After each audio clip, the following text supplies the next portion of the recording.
Matthieu 23, et je ne vais pas rappeler tout le contexte, mais vous allez voir qu'on se trouve vraiment dans les derniers jours avant la crucifixion de Jésus. Et le texte qu'on va lire ensemble juste après, c'est une de ses dernières prises de parole publiques, où il ne s'adresse pas juste à ses disciples. Et on va voir que sa dernière prise de parole, elle vient vraiment confronter quelque chose, une attitude de cœur que Jésus a combattue tout au long de sa vie, et qui est en quelque sorte un point d'orgue du message aussi qu'il voulait faire passer à des personnes en particulier, mais je crois qu'on peut en tirer des choses pour nous aussi. Avant qu'on plonge dans le texte, j'aimerais vous poser une question, pas la peine de répondre à haute voix. J'ai l'impression que ça siffle un petit peu, peut-être Manu de mon côté en tout cas, si tu peux, merci beaucoup. Vous pouvez juste réfléchir pour vous-même, mais est-ce qu'il y a des hommes et des femmes que vous admirez, qui vous montrent vraiment des exemples, qui sont pour vous des modèles dans certains aspects de leur vie, qui vous ont influencé, qui vous ont impacté à certains moments? J'ai donné quelques exemples personnels, mais il y en aurait d'autres. Mais par exemple, pour moi, les sportifs de haut niveau, en tout genre, ça me parle beaucoup sur la manière dont ils sont disciplinés dans leur vie, la manière dont ils vont pouvoir aussi rebondir après un échec ou quelque chose qui s'est mal passé. Et je prends un exemple, mais il y en aurait d'autres, mais je ne suis pas le plus fin basketteur, mais je m'intéresse de temps en temps à la NBA, donc c'est le championnat américain de basket. Et entre la période de octobre jusqu'à mai, ces joueurs-là, ils jouent 82 matchs. Et ils jouent quasiment tous les 2 ou 3 jours, même des fois tous les jours. Et vous savez, au basket, des fois, on prend des shoots où on est un peu loin du panier et on doit tirer de loin. C'est des shoots qui marquent 3 points. Et en fait, une bonne adresse, un bon pourcentage de réussite au basket à 3 points, quand on est dans les 40%, on commence à avoir vraiment un très bon pourcentage. Mais donc, ça veut dire que 6 fois sur 10, on manque le panier. Et ce sont des professionnels. Mais une autre chose qui me marque, c'est certains matchs, quand on joue tous les 2 jours, on n'est pas toujours au top de sa forme. Et il y a certains joueurs qui, des fois, pendant un match, ils vont descendre à 10 voire 15% de réussite. Et il va falloir rebondir pour le prochain match. Et des fois, ils repassent à 40%. Et c'est cette capacité de réaction, d'apprendre de leurs erreurs, de rebondir. C'est quelque chose qui me parle beaucoup. Il y a d'autres personnes, il y a notamment un homme qui a beaucoup impacté aussi ma vie, que ce soit spirituel, mais aussi la vie de travail, c'est Timothy Keller. C'est un pasteur américain qui est décédé en 2023. Et j'ai lu certains de ses livres et aussi, surtout, j'ai été impacté et impressionné par sa capacité qu'il avait à comprendre les problèmes de société et à les lier à la Bible. Sa capacité à être pertinent dans notre siècle présent, au XXIe siècle et pour lui aussi au XXe, mais sa capacité à en tirer des choses de la parole. Et ça, c'est quelque chose qui m'a beaucoup impacté. Un autre exemple, c'est un roi dans la Bible dont on ne parle pas forcément le plus, mais c'est Ézéchias. Je ne sais pas si vous connaissez l'histoire d'Ézéchias. Mais c'est un roi qui, moi, me parle beaucoup aussi. Bien sûr, il est sûrement moins grand ou moins populaire que David, mais dans un temps où le peuple était scindé en deux, où il y avait une guerre, où il y avait vraiment des rois qui avaient fait n'importe quoi, qui avaient laissé des idoles entrer partout en Israël, en Juda, ce roi a décidé de mettre des choses en place pour remettre les choses en ordre et encourager le peuple à revenir à Dieu. Il a pris des décisions qui étaient dures, qui étaient fortes, mais il l'a fait par amour pour notre Dieu. Et ça m'impacte aussi. Donc il y a des gens comme sur cette image qui nous tirent vers le haut. Et malheureusement, il y a des gens dans la vie aussi qui des fois nous poussent ou nous tirent vers le bas. Et là, loin de moi de nommer des personnes, mon but n'est pas de juger, mais je vais juste donner des exemples. Je sais qu'à certains moments, des professeurs qui peuvent être démoralisants, ça peut nous tirer vers le bas. Quand on a du mal dans une matière, quand on a une mauvaise note, la manière dont le professeur peut nous communiquer ça, ou même communiquer à la classe, peut avoir un impact sur nous. Même la manière dont il fait ses cours, etc. Un autre exemple, ça peut être un patron qui en demande toujours plus, mais qui n'a pas de reconnaissance pour le travail qu'on fait. Ça peut être démoralisant, ça peut nous tirer vers le bas, ça peut nous démotiver dans notre travail.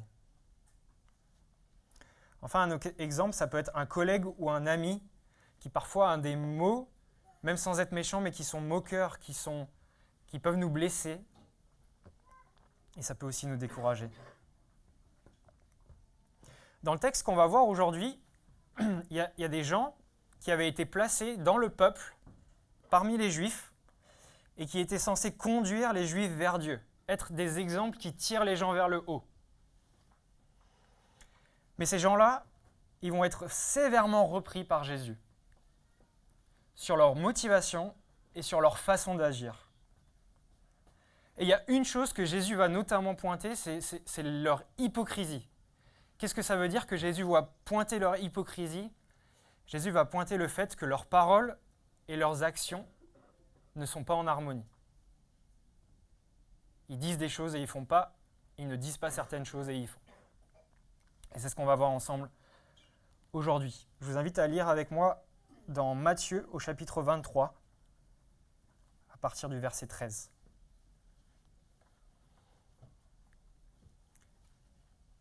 Malheur à vous, spécialistes de la loi et pharisiens hypocrites, parce que vous barrez aux autres l'accès au royaume des cieux.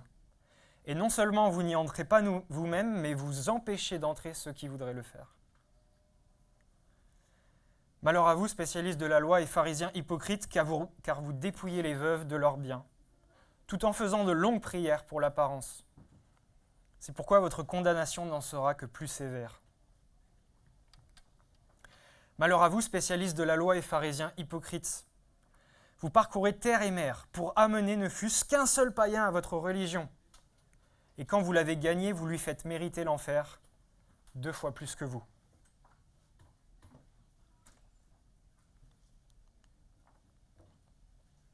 Malheur à vous, guides aveugles.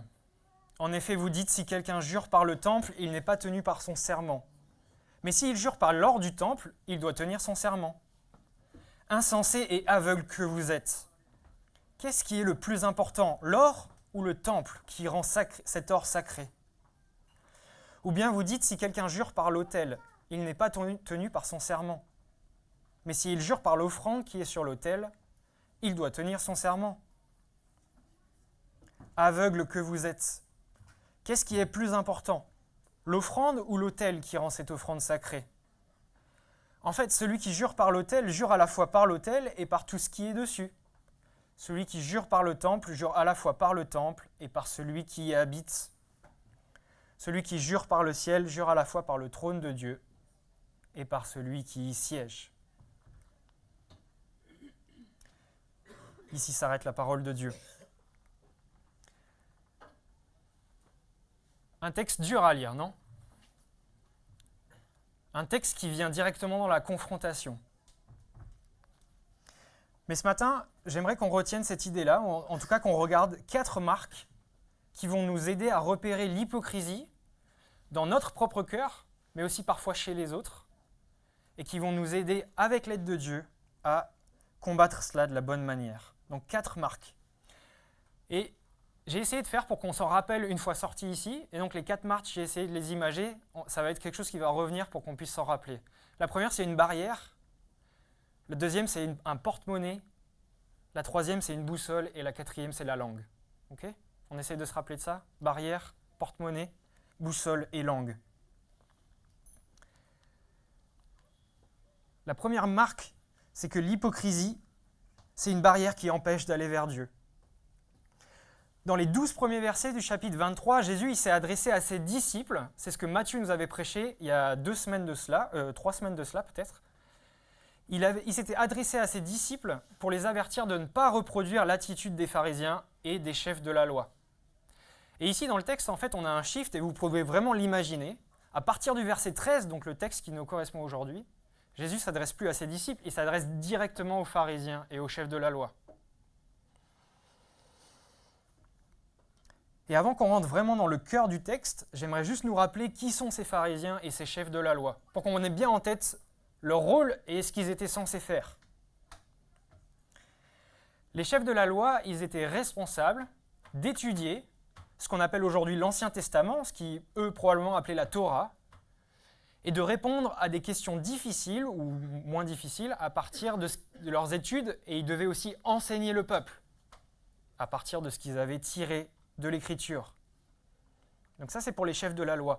Les pharisiens, quant à eux, c'est un groupe politico-religieux qui mettait en avant l'obéissance à la loi et qui, d'eux-mêmes, en fait, pour être sûrs de ne pas sortir de cette loi que Dieu avait donnée, avaient ajouté tout un tas de lois pour être sûrs de pouvoir obéir à tout cela. Et ce groupe, si je résume, était plus attiré par l'obéissance extérieure que par ce qui se passait dans le cœur.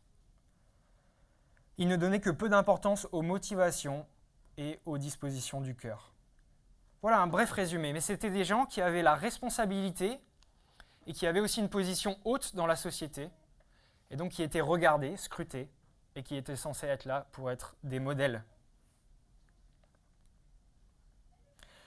Et vous vous en êtes rendu compte à la lecture de ce texte, mais Jésus va pointer du doigt leur hypocrisie avec vraiment une grande sévérité. Et cette sévérité, elle est notamment marquée par l'usage à 8 reprises, dans la fin du chapitre 23, de l'expression « malheur à vous, spécialistes de la loi et pharisiens ». On retrouve cela 8 fois entre le verset 13 et la fin du chapitre, dans le chapitre 23. Et donc aujourd'hui, on va s'intéresser aux 4 premiers, et la semaine prochaine, avec Julien, on fera les 4 suivants.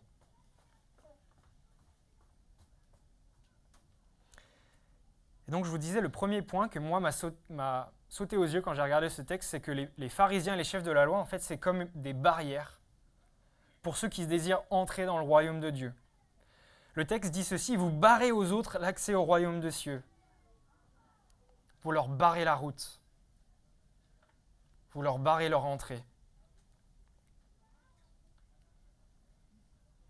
Que faisaient donc ces responsables religieux pour barrer l'accès au royaume de Dieu, pour empêcher les gens d'aller vers Dieu? Il y a plusieurs choses, mais j'ai cité juste 3 points. La première chose pour moi, c'est qu'ils décidaient eux-mêmes des critères pour entrer dans ce qu'ils pensaient être le royaume de Dieu. Pour eux, l'obéissance, le rang social, la piété extérieure, tout ça, c'était leurs critères d'entrée. Et leurs critères d'entrée n'étaient pas ceux de Dieu. Et on le voit à plusieurs reprises dans l'Évangile. Quand Jésus va manger avec des gens de mauvaise vie, c'est comme ça qu'il les appelait. Et les pharisiens sont outrés de voir Jésus rentrer avec des gens qui étaient parfois des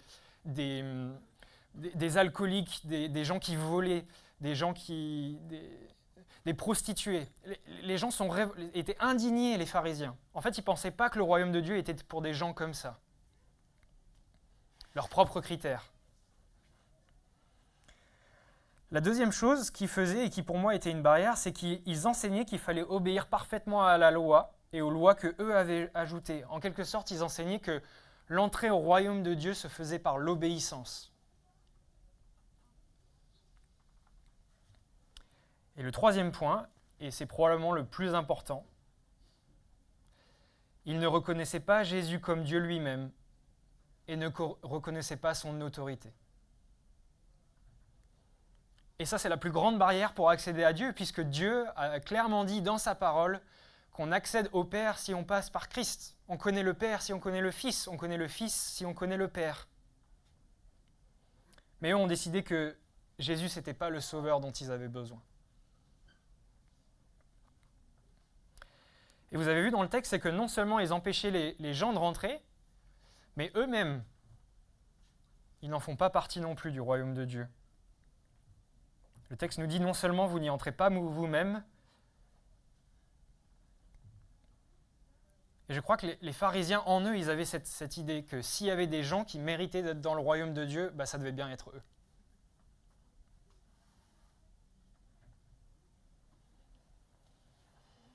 Et ce que Jésus vient faire ici, on peut le trouver dur, mais il vient briser l'orgueil et la suffisance de gens qui ont manqué à leur appel, qui ont manqué au fait de prendre soin, on va le voir dans la suite du texte aussi, qui ont détourné l'enseignement de la parole pour en tirer leur couverture vers eux.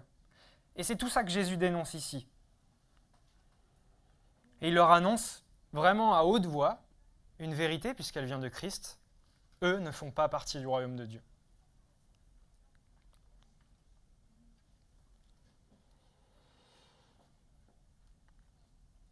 Alors bien sûr, on voit Jésus qui confronte cela, et c'était pour des personnes bien spécifiques, qui avaient un rôle bien particulier. Mais je crois que ce qui animait les pharisiens peut se retrouver et se retrouve en chacun d'entre nous. À un moment de notre vie, ou même au long de notre vie, on pense pouvoir se suffire à nous-mêmes. La Bible annonce cette vérité qui est en même temps la plus difficile à accepter, mais en même temps la plus simple. Tu ne peux rien faire par toi-même pour rentrer dans le royaume de Dieu. Aie foi en Jésus et à ce qu'il a fait pour toi à la croix, et alors tu pourras rentrer. En fait, cette vérité, c'est la plus simple, parce qu'on n'a rien à faire, et c'est la plus difficile, parce qu'on n'a rien à faire. Accepter qu'on n'a rien à faire pour rentrer dans le royaume de Dieu. Simplement prendre le cadeau de la foi en tendant les bras et lui dire « Oui, j'ai besoin de toi, Jésus ». Et vous savez, l'égoïsme, il est dur à briser. Et je le vois encore dans ma vie aujourd'hui après 16 ans de vie avec Christ. Mais notre dépendance à Dieu et à Jésus, c'est la clé qui nous permet de rentrer dans le royaume de Dieu. Ou à l'inverse, c'est la barrière qui nous laisse à l'extérieur aussi. Si on n'a pas besoin de Jésus, alors pas d'entrée. Les pharisiens, ils ont décidé d'être une barrière pour eux et pour les autres. Et j'ose nous poser la question, et nous alors? Et nous?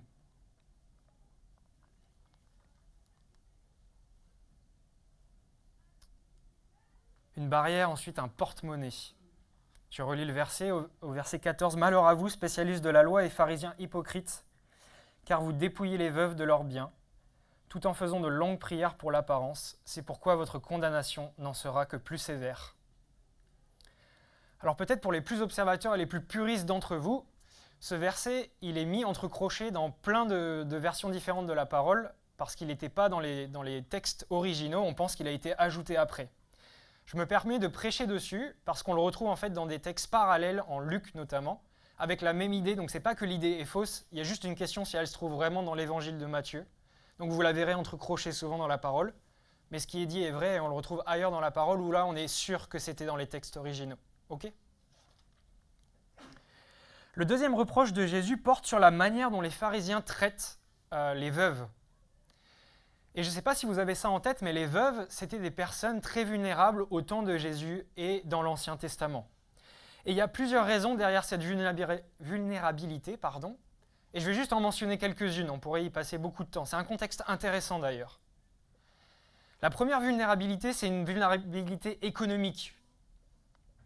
Parce que les revenus, bien souvent à l'époque, étaient pourvus par les hommes. Et il n'était pas facile pour des femmes de subvenir à leurs besoins seules. Et on peut voir notamment pour Ruth et Naomi dans le livre de Ruth. Elles devaient aller glaner pour pouvoir obtenir de quoi manger. À l'époque, et encore parfois aujourd'hui, la présence d'un homme est aussi source de sécurité vis-à-vis de violences physiques ou de violences verbales que les femmes pouvaient être victimes à l'époque. Et donc la présence d'un mari où les veuves étaient particulièrement en fait, vulnérables et sujettes à se faire agresser parfois si elles marchaient seules ou si elles se promenaient seules. Il n'y avait pas la sécurité peut-être qu'on pouvait avoir aujourd'hui avec la police, etc. Et donc la présence masculine des fois dissuadait. Et enfin, il y a une faiblesse, une vulnérabilité particulière pour les veuves qui n'avaient pas de fils. Parce que dans l'Ancien Testament et dans la loi juive, les terres se transmettaient en héritage de fils en fils. Enfin, on donnait ça surtout aux premiers-nés. Mais donc, si les veuves n'avaient pas de fils, il est possible que ce qui leur appartenait ou ce qui appartenait à leur mari puisse être racheté ou donné à quelqu'un d'autre, à un proche ou même à des fois des gens plus lointains.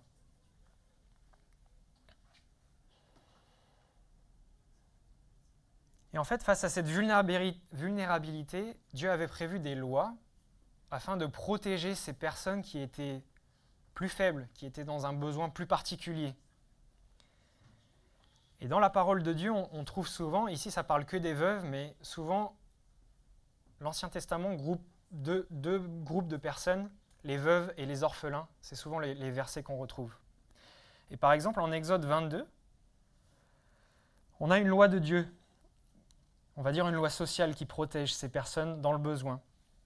En Exode 22, je ne sais pas si je l'ai mis. En Exode 22, au verset 21, on trouve ceci. Vous n'opprimerez jamais ni la veuve ni l'orphelin. Si vous les opprimez de quelque manière et qu'ils fassent monter leurs plaintes vers moi, je ne manquerai pas d'écouter leurs cris. Je me mettrai en colère contre vous et je vous ferai périr par la guerre, de sorte que vos femmes deviendront elles-mêmes veuves et vos fils orphelins. En fait, on trouve beaucoup de textes dans l'Ancien Testament qui annoncent que Dieu lui-même prend soin des veuves et qu'il veille sur eux. Dieu se soucie des gens qui sont dans le besoin ou qui sont particulièrement vulnérables. Et on voit ici dans Exode que Dieu a demandé et demande encore à son peuple de faire de même. Et en fait, ce n'est pas de faire de même qu'il faut imaginer vraiment. Dieu demande que nous, et notamment les pharisiens ou les gens qui lisaient l'Ancien Testament, soient les instruments que Dieu utilise pour prendre soin de ces gens. Dieu prend plaisir à nous utiliser, nous, pour qu'on soit les instruments de bonté, de bienveillance envers ceux qui sont dans le besoin. Bien sûr que Dieu peut y répondre par lui-même, mais il nous rend participants de ces actions-là. Et malheureusement, on voit dans notre texte que Jésus dénonce la méchanceté, la cupidité des pharisiens et des chefs de la loi, qui, je reprends le texte, dépouillent les veuves.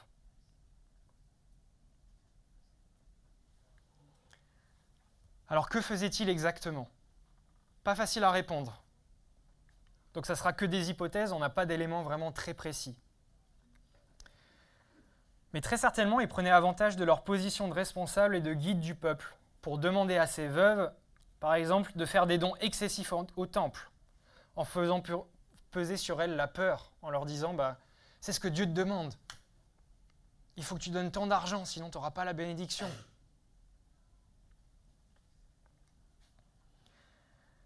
Peut-être abusait-il aussi de leur hospitalité et de leur confiance. Possiblement, il pouvait aussi chercher à obtenir les terres ou des biens en profitant de la position de faiblesse de ces femmes. Bref, on pourrait avoir plein d'hypothèses, mais je crois que ce qui ressort, c'est l'égoïsme qui s'accompagne aussi de l'hypocrisie.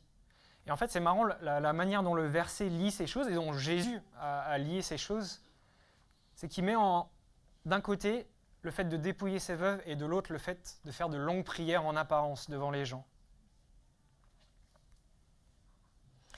Et j'aime à m'imaginer que l'égoïsme et l'hypocrisie a pu aller si loin que c'est possible que ces gens d'un côté volaient ces femmes et d'un autre côté devant les autres ils priaient pour elles. Et on voit en fait tout le décalage qu'il y a entre le cœur de ces hommes et de ces gens-là et leurs actions, et la manière dont ils paraissent devant les autres. Et c'est ce que Jésus vraiment vient pointer du doigt. Jésus nous demande d'être vrai avec nous-mêmes. Ce que l'on pense, ce que l'on dit et ce que l'on fait doit correspondre. Le plus possible. On n'est pas parfait, mais le plus possible. Mais ces gens-là avaient vraiment décidé qu'il y avait une rupture. Et vous savez, ce genre d'attitude, ça arrive encore malheureusement aujourd'hui. À Sao Paulo, au Brésil, il y a une église qui a fait construire un bâtiment immense qui est une copie du temple de Salomon. Et ils l'ont recouvert d'or, les piliers sont immenses, ça fait vraiment démesuré quand on regarde les photos. Je ne vous mets pas de photos parce que je n'ai pas trouvé de photos libres de droit et je ne veux pas avoir d'ennuis sur YouTube et compagnie, d'accord ? Mais vous pourrez regarder. Et en fait, c'est une église où à l'intérieur de cette église, on enseigne quelque chose qui est faux, une fausse doctrine. Et ça fait du mal aux gens.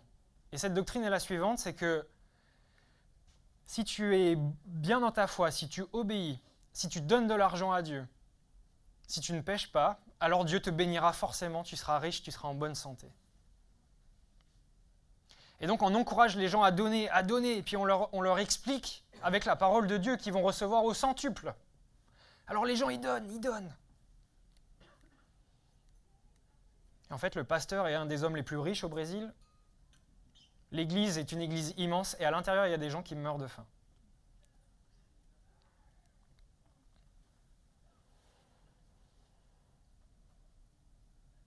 Et vous voyez, c'est des gens qui profitent de la faiblesse ou de la méconnaissance des autres pour enseigner des choses qui sont contraires à la parole de Dieu, pour tirer la couverture vers eux.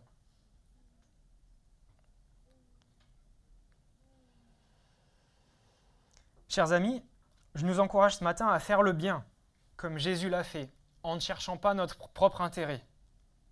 On est appelé aussi à prendre soin de ceux qui sont dans le besoin, en le faisant à l'image de notre Dieu et pas pour nous mettre en avant ou pas pour tirer la couverture vers nous. Et vous pourrez relire, il y a plein de passages, mais notamment dans le psaume 68.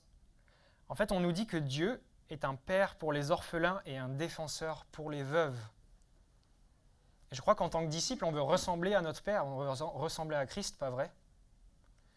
Et on veut aussi être ce défenseur pour les gens qui sont dans la difficulté. On veut être ces personnes qui prennent soin de ceux qui sont dans le besoin autour de nous.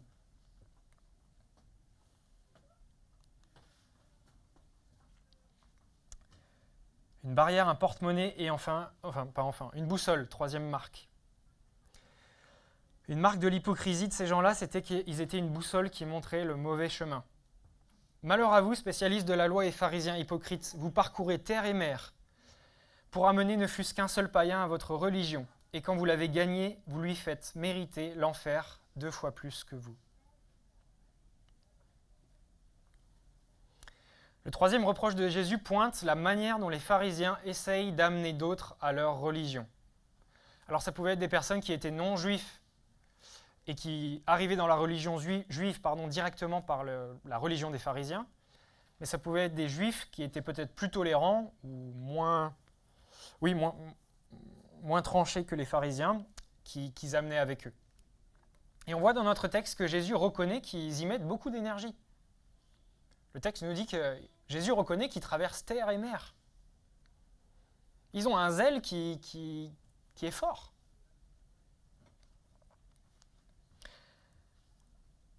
Mais Jésus dit cela, en fait, ils mettent beaucoup d'énergie à propager leurs mensonges.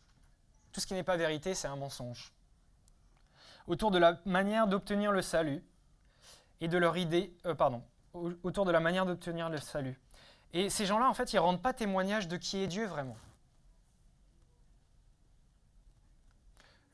Notre Dieu, même dans l'Ancien Testament, on n'a pas demandé une obéissance parfaite comme seule condition d'entrer dans le royaume de Dieu, sinon personne n'y entrerait. Okay, ça, c'est une condition qu'on peut remplir pour entrer dans le royaume de Dieu, mais la seule qui l'a remplie, c'est Christ.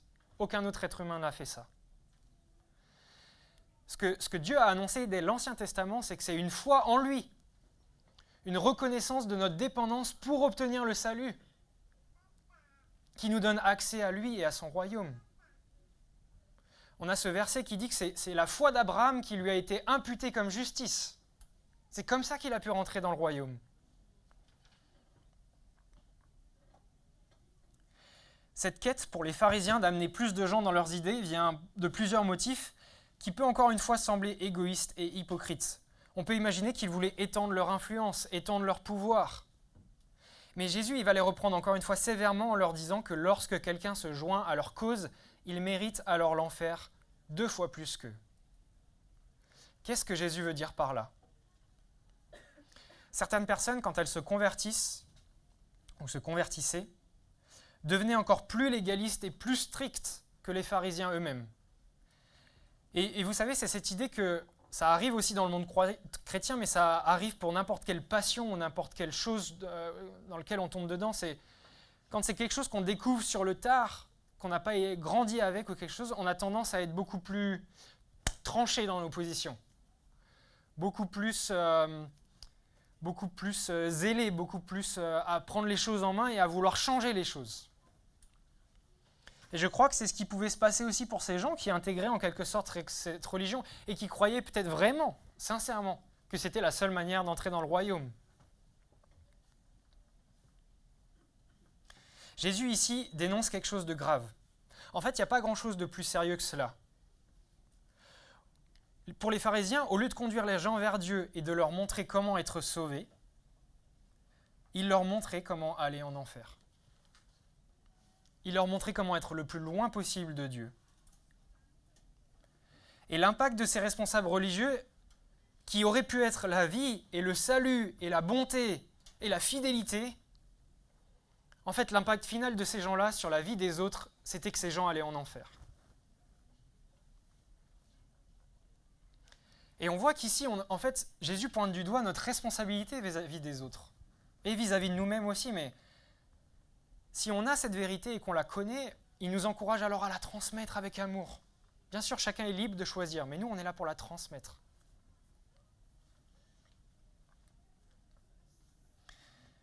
Alors peut-être on peut se poser la question, mais du coup, comment est-ce qu'on peut être sûr de ce que nous disons aux autres? Et comment on peut être sûr qu'on les conduit dans un chemin qui est celui de Dieu?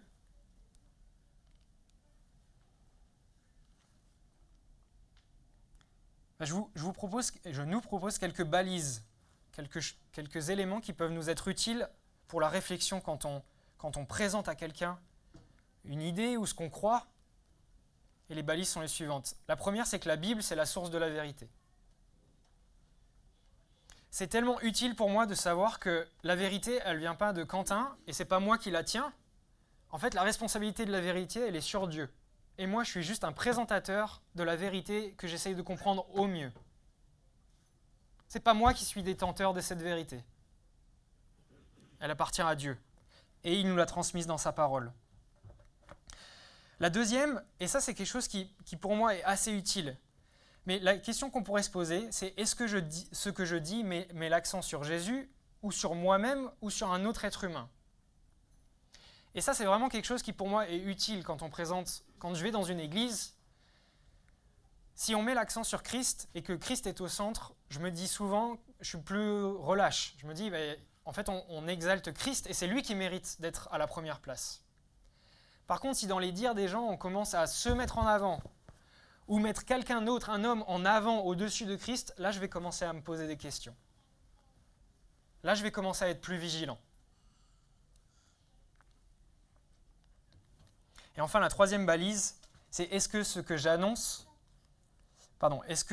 et je crois que le salut m'est donné par la foi en Jésus seul et non par ce que je peux faire ou rajouter. Et ça, c'est quelque chose des fois de plus insidieux, même dans nos vies personnelles. Mais le salut n'est que grâce. Le salut ne vient que par la foi. Et ce n'est pas parce que je fais, parce que j'obéis bien, parce que je suis un bon chrétien le dimanche, que j'obtiens mon salut. Ça, c'est des conséquences de ce que j'ai déjà obtenu. Mais ce n'est pas ce qui me permet d'entrer dans le royaume de Dieu.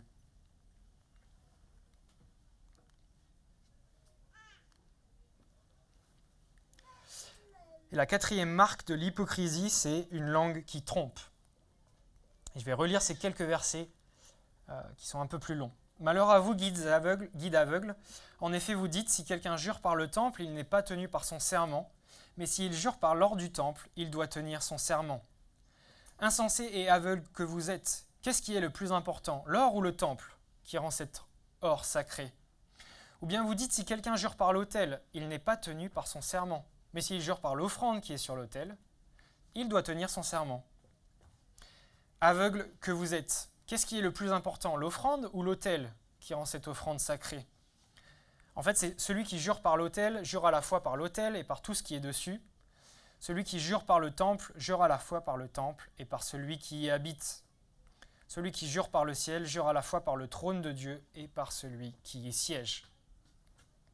Et vous savez, s'il y avait une image qui résumerait bien ce que Jésus essaye de dire ici, ça serait celle-là. Je pense. Alors je ne sais pas si vous aussi vous faisiez ça quand vous étiez enfant, mais moi ça m'est arrivé.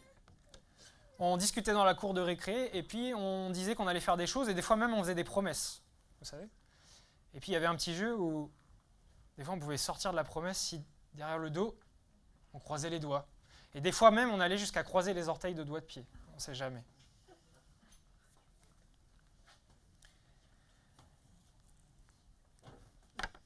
En fait, ça nous permettait de dire des choses en pensant qu'on sortait de l'obligation de la faire ou qu'on n'allait pas mentir si on ne faisait pas cette chose-là. En fait, c'est exactement ce que faisaient les pharisiens. Sauf qu'eux ne croisaient pas les doigts, mais ils avaient d'autres subtilités un peu moins enfantines, dirons-nous. Jésus dénonce ici la fausseté et le manque de droiture des pharisiens. Et il va prendre deux exemples. Il va prendre le temple versus l'or du temple, et puis l'autel contre l'offrande sur l'autel. Et en fait, les pharisiens, ils utilisaient des serments pour promettre certaines choses, mais ils avaient aussi trouvé des moyens pour s'en détacher. Et donc je relis un bout de passage. Par exemple, Jésus dit, si quelqu'un jure par le temple, il n'est pas tenu par son serment, mais s'il jure par l'ordre du temple, il doit tenir son serment. Enfin, c'est Jésus qui dit qu'il se passait, pas qu'il approuve ce qui se passe. Et là encore, on voit des mots que Jésus utilise qui sont durs, qui condamnent.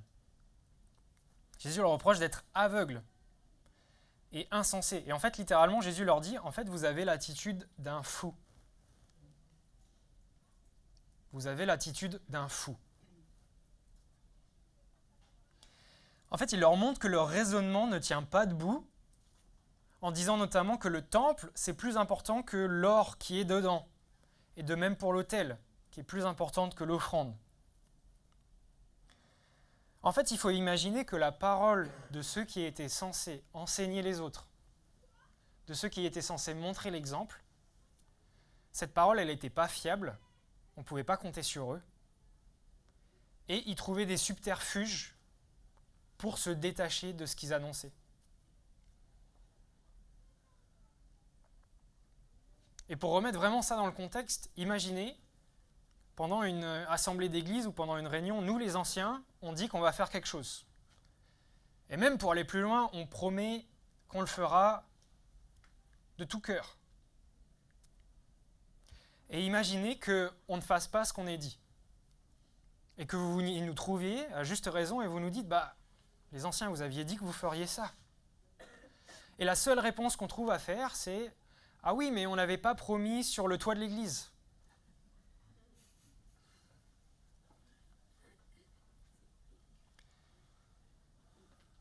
Et vous voyez, en fait, ces gens, malheureusement, et je ne veux pas les condamner, je ne sais pas quelles étaient leurs motivations profondes.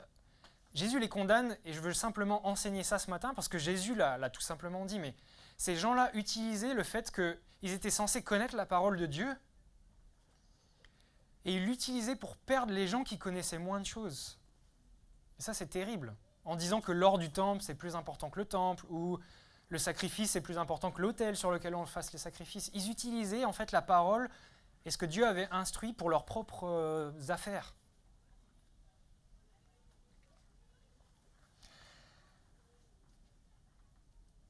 Et en fait, c'est assez marrant. Je ne sais pas si Matthieu l'a construit exprès comme ça.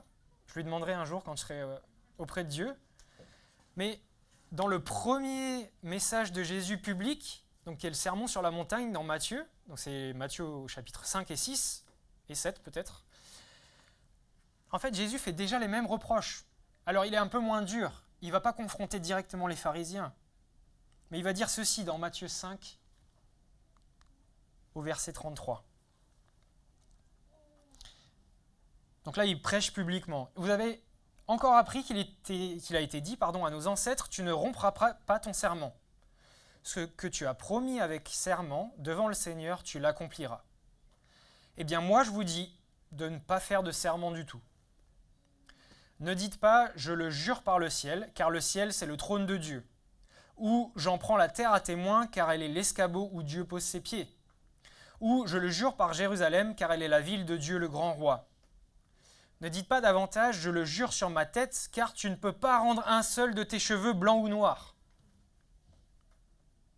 Dites simplement oui si c'est oui et non si c'est non. Et tous les serments qu'on y ajoute viennent du diable. Qu'est-ce que Jésus enseigne ici? Et il redit la même idée en fait dans notre passage. C'est qu'en fait, il n'y a pas besoin de jurer sur quelque chose. Dieu nous entend, il est partout. Il est dans le temple, il est sur l'autel, il compte nos cheveux. Pas besoin de jurer sur nos vies, on ne la maîtrise pas. Ce que Jésus nous encourage, c'est simplement que notre parole soit vraie. Quand on dit quelque chose, on le fait. Et il peut y avoir des moments où on ne peut pas faire ce qu'on a dit. Mais dans ce cas-là, on l'explique avec honnêteté, avec transparence. On ne joue pas de subterfuge pour tromper les autres en croyant que on l'a fait ou à moitié ou qu'on a essayé. Dieu veut qu'on ait une parole qui soit vraie, qui soit droite.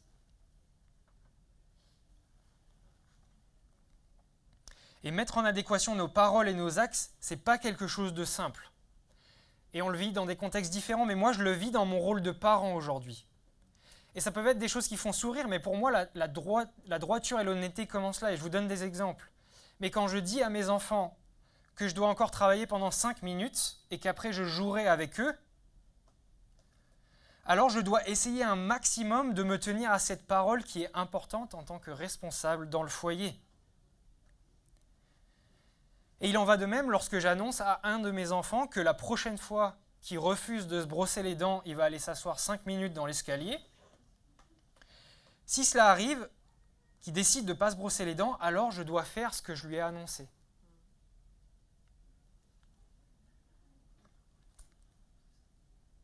Et bien sûr qu'il peut y avoir des contretemps. Bien sûr que peut-être j'ai une réunion qui dure 10 minutes de plus et pas les 5 minutes. Mais dans ce cas-là, soit je l'explique sur le moment, soit je peux l'expliquer plus tard.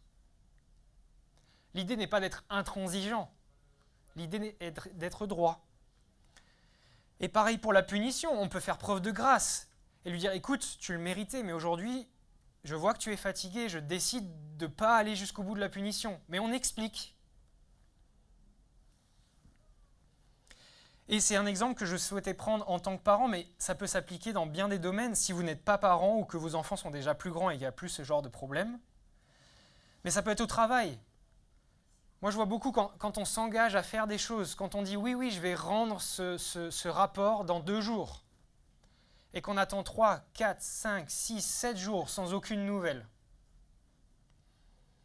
Et encore, mon idée n'est pas d'être rigoureux ou d'être intransigeant, mais simplement pour moi-même, je veux avoir cette droiture de cœur, qui je crois est une caractéristique de Dieu. Quand Dieu dit, ça équivaut à une action.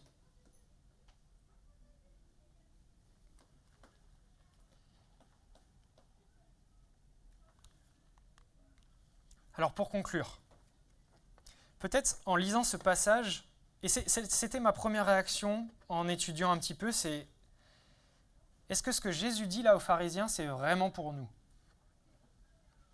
Est-ce que ça ne s'adresse pas juste à eux? Ils ont complètement foiré, ils se sont ratés. Jésus est dur avec eux. Bon, c'est bien pour eux, mais c'est pas trop pour moi. Il est vrai qu'il y a certains propos que Jésus emploie qui sont spécifiques. Et la sévérité des propos de Jésus vient aussi de la position des pharisiens qui avaient décidé fermement de ne pas reconnaître Jésus, de ne pas reconnaître son autorité. Et Jésus vient pointer ces attitudes et ces actions-là. Mais c'est pour ça que j'ai mis l'iceberg ici, c'est que je crois que certaines des motivations profondes des pharisiens se retrouvent dans nos cœurs. Il n'y a pas les mêmes fruits, il n'y a pas les mêmes choses qui sortent à l'extérieur, mais si on est sincère avec nous-mêmes et qu'on regarde au plus profond, on a parfois de l'orgueil. On a parfois la soif de pouvoir ou d'être au-dessus des autres. On a parfois l'envie de s'enrichir ou d'avoir plein de choses. On a parfois envie de contrôler les autres. On a parfois envie de mentir. Et toutes ces choses-là, en fait, sont là, dans mon cœur. Et j'ose espérer que je ne suis pas le seul à me sentir concerné par ces choses. Et à l'image de l'iceberg, nous sommes appelés à ce que nos motivations, ce qui serait vraiment la face invisible, on ne les voit pas nos motivations, il n'y a que nous qui les connaissons.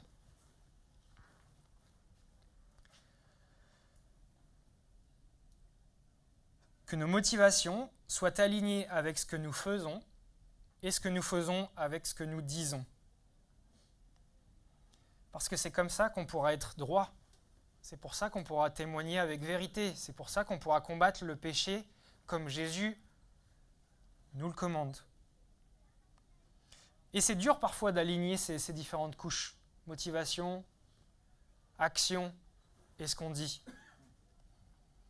Et c'est un combat qui prend toute une vie et qui est rempli de grâce, de pardon. Rempli du Saint-Esprit aussi qui nous aide dans nos combats. Et il y en a encore. Et je crois qu'on peut demander à Dieu de l'aide pour être droit devant lui. Chercher cette droiture, pas pour que j'en tire gloire, mais une droiture qui est là pour rendre gloire à qui Dieu est et qui retranscrit qui est notre Père. Et on peut lui demander pardon lorsque ça n'est pas le cas, et c'est bien souvent le cas dans ma propre vie, je le reconnais.